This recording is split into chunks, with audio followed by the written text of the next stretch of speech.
आप अपने एरर्स, अभी जो 7 दिन है ना उसमें अपने एरर्स को आप आइडेंटिफाई करो बैठ के। एक्साइटेड नहीं होना है, एकदम अपनी एनर्जी को बिल्कुल न्यूट्रलिटी पे मेंटेन करके रखना है।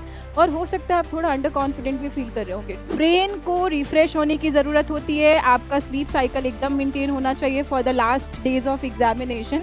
तो आपको ऑटोमेटिकली एक दो जो क्वेश्चंस होते हैं ना will help you remembering that.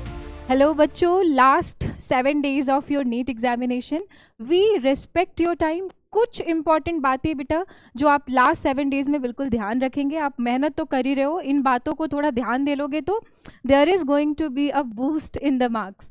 First thing जो आपको ध्यान रखनी है that is revision and practice. आप लगातार प्रैक्टिस कर रहे हो, लगातार रिवीजन कर रहे हो। एक चीज मैं ये बोलना चाहूंगी बेटा कि आप अपने एरर्स, अभी जो 7 दिन है ना उसमें अपने एरर्स को आप आइडेंटिफाई करो बैठ के। एरर्स के लिए आप कम से कम हाफ एन आवर निकालिए। जो आपका पेपर में रॉन्ग हो रहा था वो फाइनल एग्जाम में रॉन्ग नहीं होना चाहिए। यही पर्पस था टेस्ट का।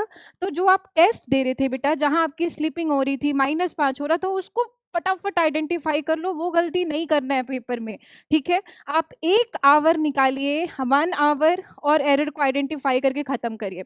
जो आपका इम्पॉर्टेंट सेक्शंस है, जो आपको अच्छे से आता है, जिसमें आप एकदम कॉन्फिडेंट हैं, वो आपको बस क्विकली ग्लांस कर लेना है, देख लेना है, so that you can be highly firm in that.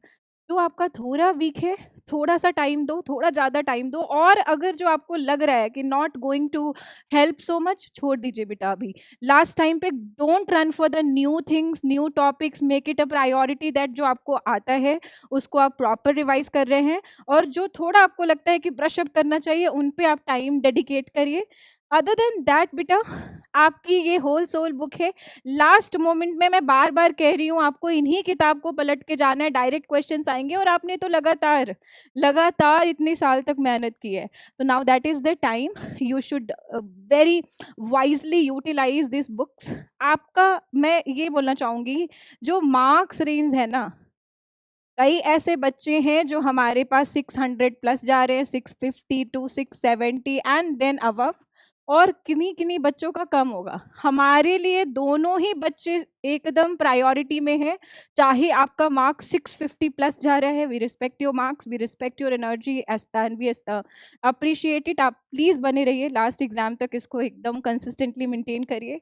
और अगर बेटा आपका 600 से कम भी जा रहा है ना, this is the time you should not look back, you should be consistently involved। हो सकता है आपके मार्क्स में कहीं ज़्यादा जंप आएगा। दोनों सिनेरियो में हम आपके साथ हैं। In both the scenario, one very specific thing I will tell you, आपके बहुत अच्छे मार्क्स आ रहे हैं, डोंट गेट ओवर एक्साइटेड, ठीक है। ओवर एक्साइटेड नहीं होना है, एकदम अपनी एनर्जी को बिल्कुल न्यूट्रलिटी पे मेंटेन करके रखना है। और हो सकता है आप थोड़ा अंडर कॉन्फिडेंट भी फील कर रहे होंगे, don't feel that way, be on a neutral path. जब तक आप अपना एग्जाम देकर OMR सही सही फिल करके गेट से बाहर नहीं आ जाते हैं, तब तक just maintain your energy, maintain your consistency, be on neutral ground and just kill it like anything after going to the centre. Next thing, आपने इतनी सारी चीज़ें पढ़ ली हैं बेटा, इतने सारे क्वेश्चंस लगा लिए, आपको डरने की ज़रूरत है नहीं। This is the time you should reflect what you have already done. So you have inculcated so many things in your brain that you should feel confident enough for the D-Day of your examination. कुछ बातें जो आपको personally, academically तो हम बहुत बातें कर चुके हैं, पर्सनली जो आपको ध्यान रखना है, that is first thing I will tell you, कि आप क्या करेंगे। कम से कम आपका जो स्लीप साइकिल है, that has to be properly taken care of. Brain को रिफ्रेश होने की ज़रूरत होती है। आपका स्लीप साइकिल एकदम मेंटेन होना चाहिए for the last days of examination. तो आपको ऑटोमेटिकली एक दो जो क्वेश्चंस होते हैं ना will help you remembering that. Hydrated रहना है बेटा, बहुत गर्मी अभी है, तो आप कोशिश करिए कि थोड़ा आप बॉडी में प्रॉपर एनर्जी रखिए and be hydrated everyone, I tell you, be hydrated. Other than that, एकदम शांत मन से बैठना है। No much conversations these days, एकदम कॉन्वर्सेशंस लिमिट करिए, खुद से बात करिए और जितना हो सकता है आप शांत रहने की कोशिश करिए. That will help you remembering a lot of things. ठीक है, सारे लोग यही हैं, सब कुछ यही है, सब कुछ यही रह जाएगा, लेकिन ये 7 दिन अगर चला गया ना तो it will never come again. So make it a priority that you are calm, you are all by yourself, being ekdam peacefully shant, and have conversation with yourself. Limit your conversation for these 7 days at least. तो conversation आपको limit रखना है.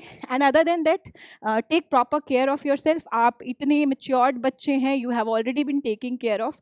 Sometime it's just your emotional intelligence which help you boosting your marks much.